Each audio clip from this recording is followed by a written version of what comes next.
Cette émission vous est présentée grâce à la participation financière des caisses Desjardins de la Basse-Lièvre et du Cœur des Vallées, qui se distinguent par leur nature coopérative et leur implication au sein de la communauté. À la Chambre des communes. Mardi 21 mai 2013, à Infomag ce soir, mobilisation pour le terrain synthétique à ESHG. Alexandre Iraca interpelle le ministre de la Santé à l'Assemblée nationale. Mathieu Ravignard présente un projet de loi à la Chambre des communes. Et la programmation de Buckingham en fête dévoilée.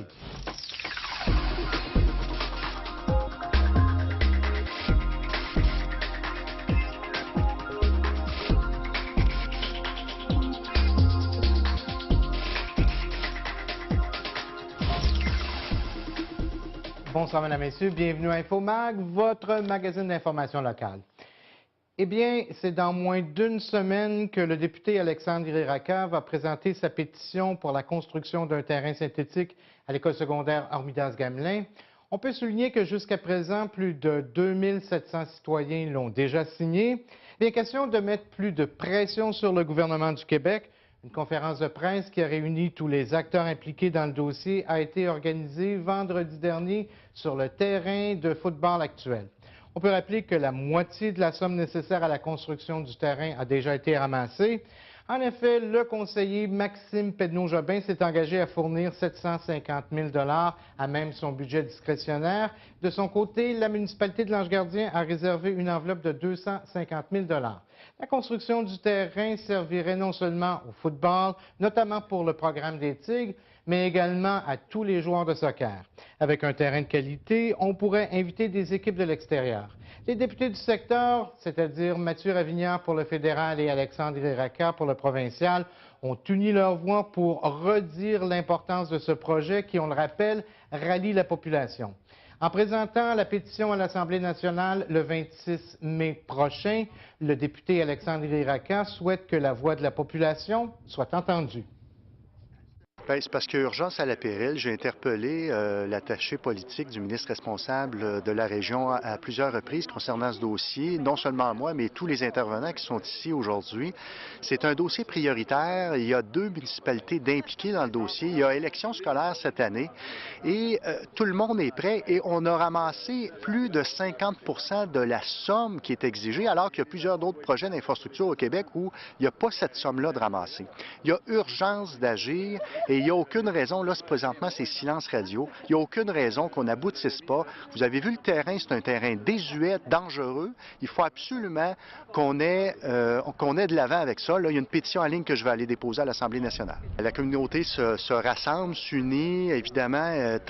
On n'ira pas dans la rue jouer de la casserole, porter des carrés rouges, mais on va aller faire notre devoir et faire en sorte qu'on dise à la ministre, la communauté s'est mobilisée, il y a l'argent est là sur la table, il manque juste une signature d'un dossier et c'est pour le bien des jeunes. Là, au niveau du décrochage scolaire, ça a un effet positif, non seulement pour le football, le soccer, on peut recevoir des équipes de l'étranger. Il y a urgence d'agir pour ce terrain synthétique-là dans l'est de la ville de Gatineau. On parle maintenant santé. Le député Alexandre Iraca a interpellé le ministre de la Santé à l'Assemblée nationale la semaine dernière en lui rappelant que les aînés du secteur et leurs familles attendent toujours le transfert de 55 lits vers le CHSLD de Buckingham.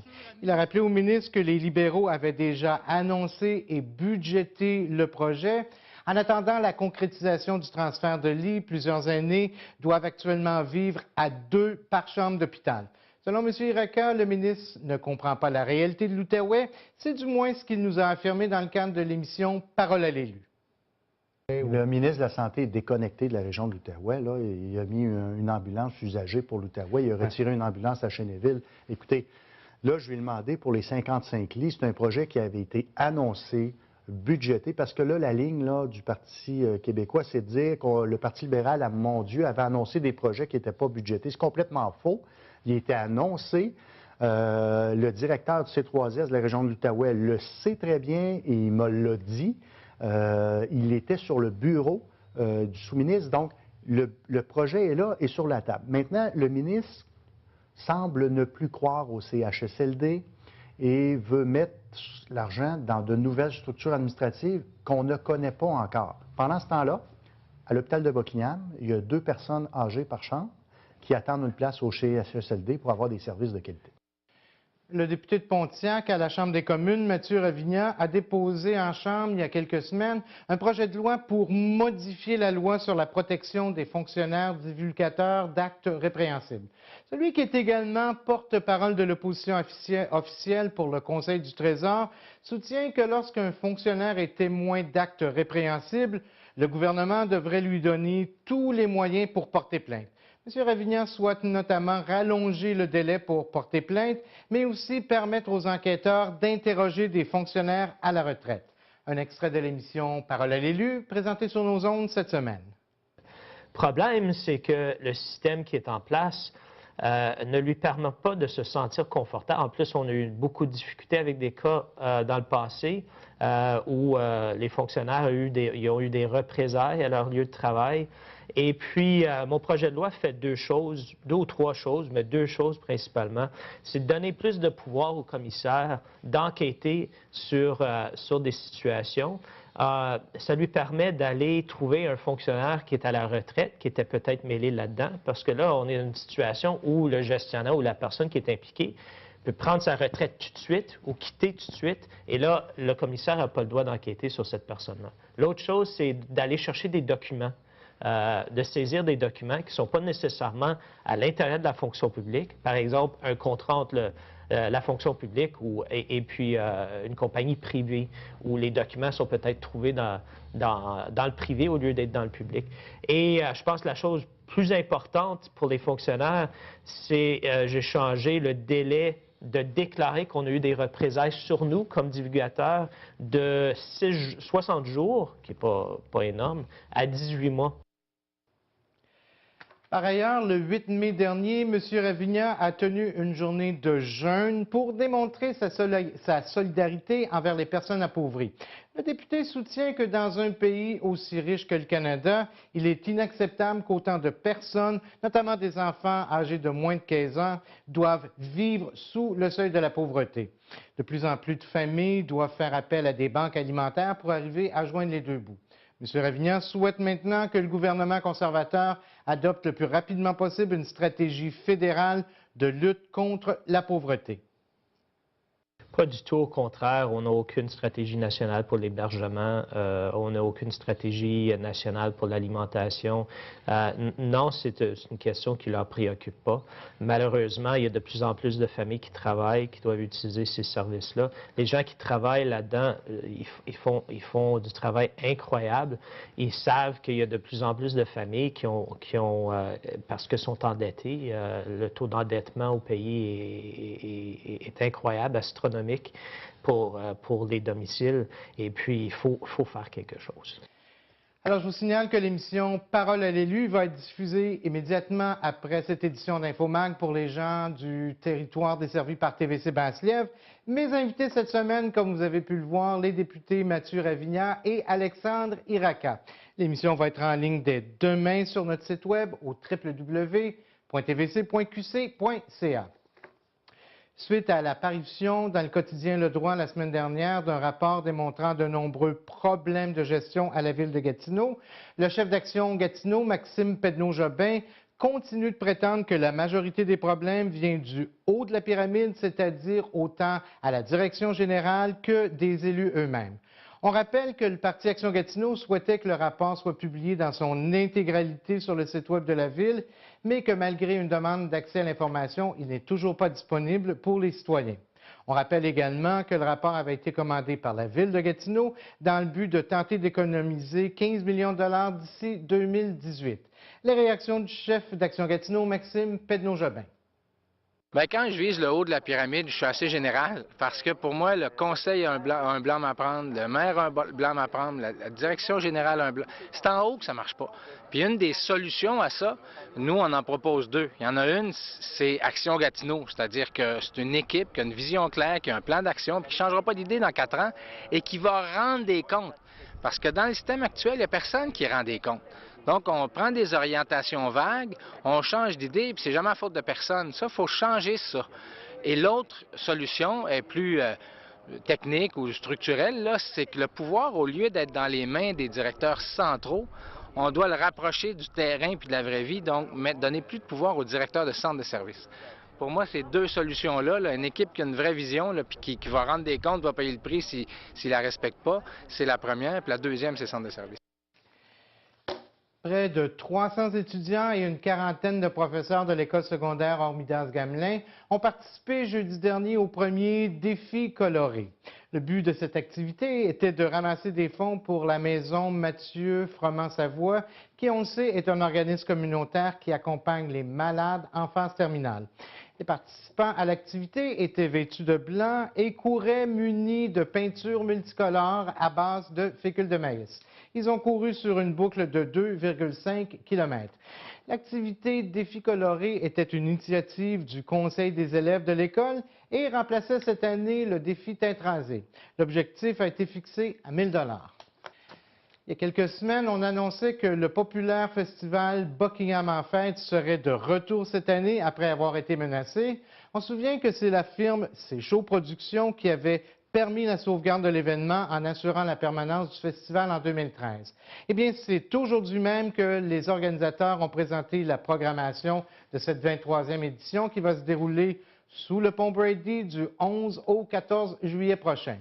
Pour nous parler de cette programmation, j'ai reçu le directeur général de C'est Chaud Productions, Normand Daou, un peu plus tôt cette semaine dans nos studios.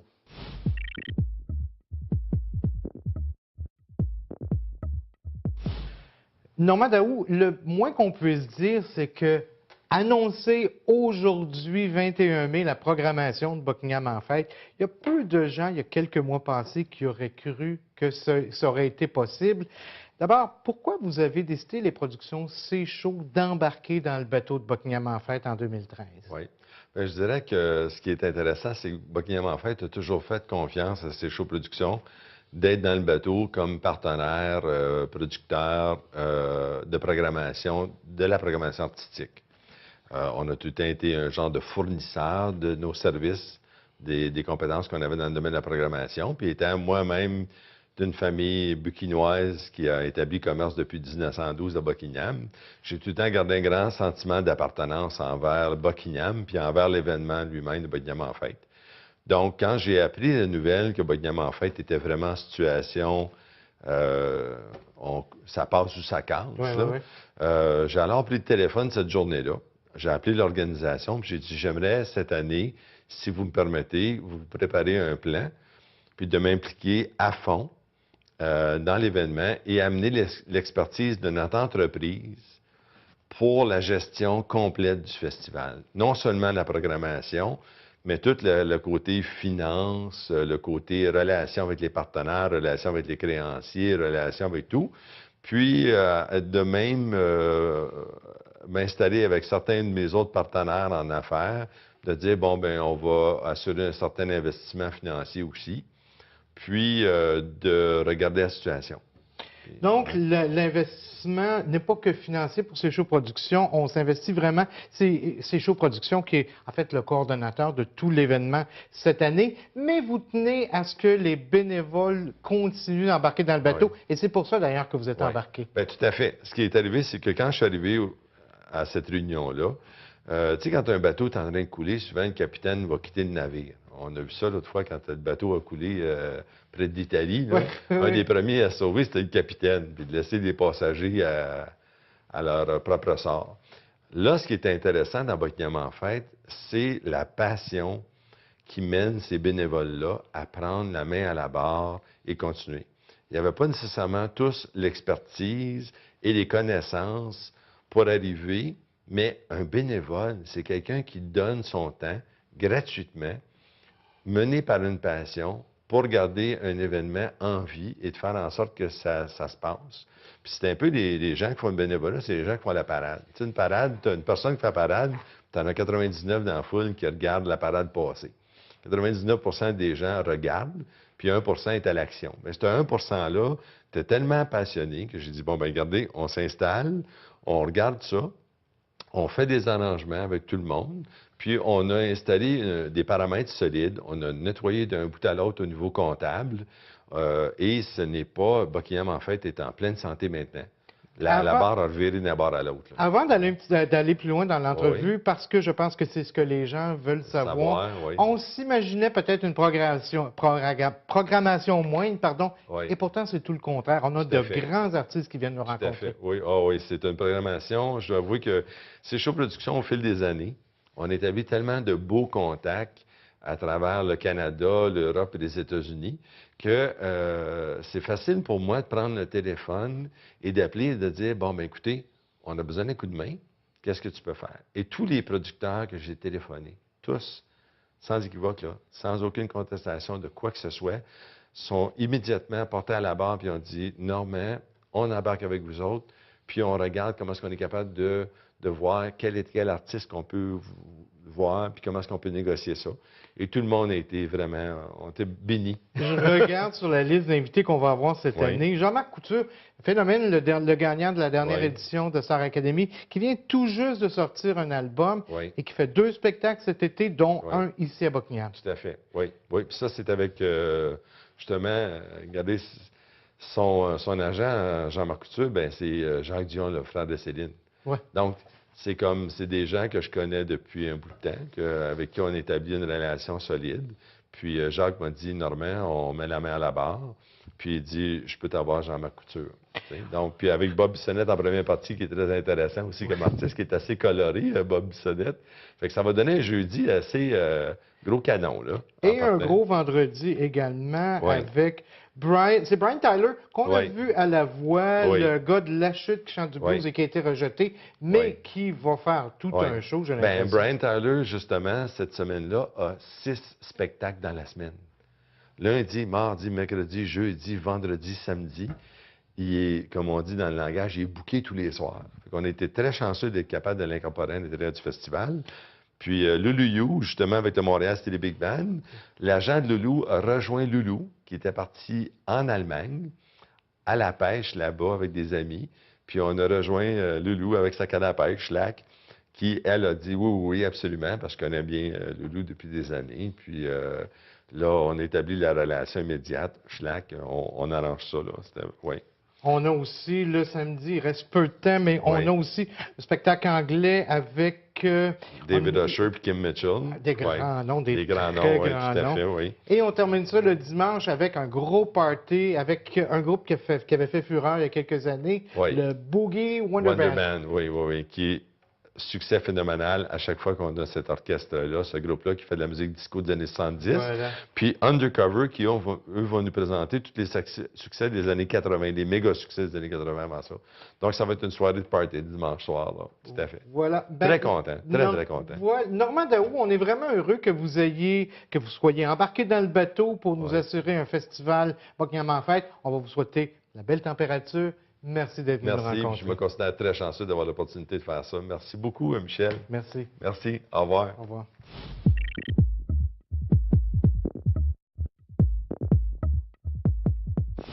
On parle maintenant art et culture, encore une fois cette semaine, Émilie Barrette qui est avec nous. Émilie, on se transporte pour commencer la chronique du côté du Café des artistes avec un spectacle qui a lieu ce vendredi. Oui, armé d'une musique originale, accessible et entraînante, le groupe est ensemble depuis presque 1 an. Ayant plusieurs compositions là, en main, le groupe vous convie à un tout nouveau spectacle et où ils interpréteront là, de nouvelles chansons. En première partie, on vous présentera Owen Le, un guitariste percussif. Les billets sont au coût de 5 $, donc ce samedi à 20h30. Donc, on parle évidemment du groupe Four of a Kind, qui est ce samedi 20h30 au Café des artistes. Et la semaine suivante, en fait, le 31, toujours au Café des artistes, on va retrouver Louis-Philippe Charette. Oui, Louis-Philippe Charette, c'est un auteur, compositeur, interprète qui vous invite chaleureusement à venir passer le temps d'un récital avec lui au Café des artistes le vendredi 31 mai à 20h30. Chansons, quelques poèmes et certaines pièces instrumentales pour la guitare sont au programme. L'entrée est libre, donc contribution volontaire. Voilà, alors Café des artistes, on sait une belle salle, on est près des artistes, aucune raison là, de ne pas se priver de ces spectacles-là. On va passer tout de suite, Émilie, à la chronique de Daniel Lafortune, qui évidemment nous fait une chronique cinéma. En film d'ouverture pour le 66e Festival de Cannes, le film The Great Gatsby de Baz Luhrmann. Ce film nous retourne en arrière d'après le roman de F. Scott Fitzgerald. On avait eu une version il y a 40 ans avec Robert Redford et Mia Farrow. Eh bien, celle-ci, c'est avec son cher Leonardo DiCaprio qu'on avait vu dans son film Roméo et Juliette, ainsi qu'avec Carey Mulligan. Donc, on se retrouve durant les années 20, les années folles, à Long Island, dans ces maisons prestigieuses de bord de mer, où c'est la fête continue des jeunes qui entremêlent l'alcool, la vitesse en automobile et des petites sauteries à gauche et à droite. C'est un film d'un emballage prestigieux, évidemment, ces grandes résidences secondaires qui sont sur le bord de la mer, les Hamptons, que l'on appelle. Eh bien, ce roman est bien transposé d'une façon totalement différente de la version d'il y a une quarantaine d'années. Le genre de Baz Luhrmann, on se souvient de Roméo et Juliette et aussi de Moulin Rouge, transcende les genres, musique et époque. Donc, on retrouve de la musique de Brian Ferry, de Beyoncé, dans ce roman de 1920. Une belle texture, une belle image et une belle relation, surtout en Tobey Maguire, qui joue Nick Caramian, le romancier qui, lui, écrit cette histoire-là en laissant de côté son travail à Wall Street. J'ai accordé pour ce beau film la note de 7 sur 10. Prend l'affiche cette semaine, ce film de Sandrine Bonnaire. C'est sa première réalisation au niveau fictif. Alors, c'est le film avec William Hurt et Alexandra Lamy, J'enrage de ton absence. Film qui avait été présenté au dernier festival d'Angoulême et aussi de Gatineau, c'est-à-dire le festival de l'Outaouais. C'est l'Américain Jacques, interprété par William Hurt, qui revient hanter la vie de Mado. Mado, avec laquelle il avait eu un enfant il y a une dizaine d'années et qui aujourd'hui est mère d'un petit Paul, 7 ans. Et la relation de l'ancien couple a été entachée, dis-je, d'un décès de leur enfant à tous deux.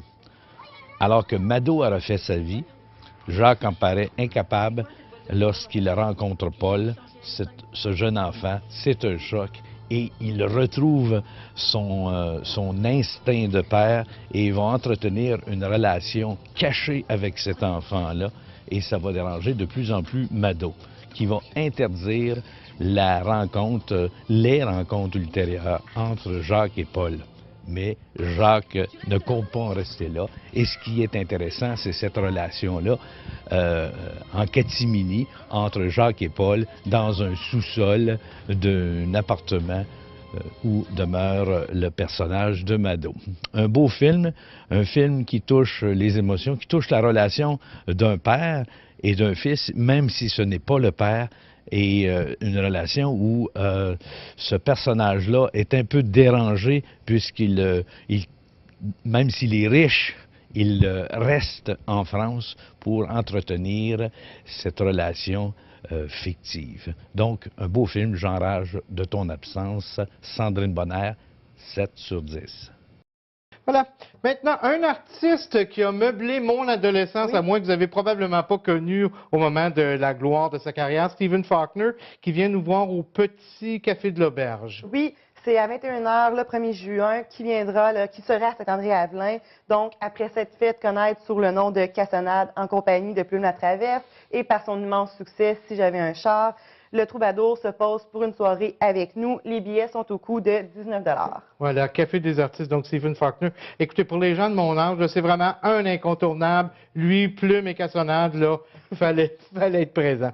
À Steveville, toujours au même endroit, le Petit Café de l'Auberge, Steve Hill. Oui, le virtuose québécois Steve Hill effectue un retour à ses racines blues avec son plus récent album, Solo Recording Volume 1. Steve Hill a décidé d'épurer son œuvre, de replonger à la source de ses inspirations et on dit que le résultat n'en est que plus convaincant. Donc, spectacle qui se tiendra au Petit Café de l'Auberge samedi le 8 juin à 21 h au coût de 20 $. Voilà, on se transporte maintenant du côté de Hall complètement. On est au cabaret. En fait, du côté d'Aylmer, cabaret La Bazoche, le 24 mai, un spectacle. Oui, c'est les Miss Satchmo. C'est un groupe de jazz de Montréal qui actualise le répertoire de Louis Armstrong. C'est un groupe de musiciens chevronnés qui distribuent sourires et clins d'œil. Les Miss s'amusent dans une joyeuse mise en scène de style cabaret qui est fortement imprégné de l'esprit New Orleans. Spécialement conçu pour les amateurs de swing, le groupe ajoute maintenant 2 musiciens à leur formation pour le plus grand plaisir des danseurs. Entre les solos de clarinette et de trompette et la rythmique du banjo, les couples prennent la piste de danse d'assaut. Donc, ils seront présents samedi le 24 mai au cabaret La Bazoche. Les prix des billets sont entre 23 et 28 $. La chanteuse au violoncelle qui vient nous voir du côté de la salle Jean-Després le 30 mai prochain. Le spectacle se tiendra à 20 h le 30 mai prochain à la salle Jean-Després. À travers 8 albums en 12 ans de carrière, plusieurs tournées mondiales qui ont séduit le public et la critique, Joran continue de s'offrir l'aventure solo, vous convient à une rencontre riche en émotions. Les billets varient entre 25 et 30 $. Alors, c'est un rendez-vous, c'est une belle voix, Joran, un beau violoncelle, un beau son complètement différent de ce qu'on est habitué d'entendre. On s'en va maintenant du côté des Brasseurs du Temps. Vous avez 3 spectacles à cet endroit-là à nous proposer, en commençant par un spectacle le 26 mai prochain. Oui, Alcaz. Donc, c'est ce samedi au Brasseurs du Temps que le duo vient unir leurs talents pour présenter un concert spectacle plein de mots tendres, plein de charme et d'adolescence retrouvée et plein d'espoir. Alcaz, c'est 2 belles voix qui s'entremêlent aux guitares. Sur la chanson française, il se la joue frivole, déjantée, grave, épicée et drôle. On dit que c'est un univers d'une douceur mordante, donc les billets sont au coût de 20 $. Voilà, et quelques jours plus tard, 2 spectacles pour le prix d'un, si on veut, le 3 juin prochain, toujours au Brasseurs du Temps. Oui, effectivement, donc c'est le 3 juin que les amateurs de bière et de musique pourront entendre Rémi Barrette et Philippe Pilon, au style humour, folk et voix. Les Gazeux, c'est 2 jeunes hommes qui interprètent avec désinvolture des chansons populaires qui s'accompagnent à la guitare, donc des colocs à Johnny Cash en passant par les Beatles et des chansons folkloriques connues de tous. On dit que les 2 musiciens ne se gênent pas pour faire des blagues l'un sur l'autre, ce qui fait bien rire le public. Donc, les billets sont au coût de 10 $ au Brasseurs du Temps. Et le même soir, on a David Martel qui vient lui aussi au Brasseurs du Temps. Effectivement. Donc, le chanteur David Martel viendra présenter son spectacle le 3 juin. On dit que c'est un descendant de la candeur atmosphérique de Patrick Watson, Jeff Buckley et Sufjan Stevens. Les billets sont au coût de 20 $ et le spectacle est à 20 h. On s'en va maintenant du côté de la Maison de la Culture, une humoriste là, qu'on n'a plus besoin de présenter, Marie-Lise Pilote, qui vient nous rencontrer le 25 mai. Effectivement, pionnière de l'humour, vous l'avez dit, Michel, au féminin, 8 ans avec le groupe Sanguin, 3 spectacles solo, plus d'1 millier de représentations à 16 ans de tournée. Marie-Lise Pilote est de retour. Elle vient présenter son spectacle intitulé Réconfortante en supplémentaire samedi le 25 mai à la Maison de la Culture et les billets sont au coût de 42 $. Voilà. Et quelques jours plus tard, en fait 3 jours plus tard, on change complètement de registre avec Marc Hervieux, ce chanteur d'opéra qui vient nous présenter son spectacle le 28 mai. Accompagné de ses 2 musiciens, Marc Hervieux interprétera le répertoire de son dernier album, À Napoli, à la Maison de la Culture, et ce, le 28 mai prochain à 20 h. Désigné comme l'un des meilleurs albums vendeurs dans la série classique, le CD consacré à la musique napolitaine a valu au célèbre ténor le Félix de l'album classique vocal de l'année. Et les billets sont au coût de 45 $.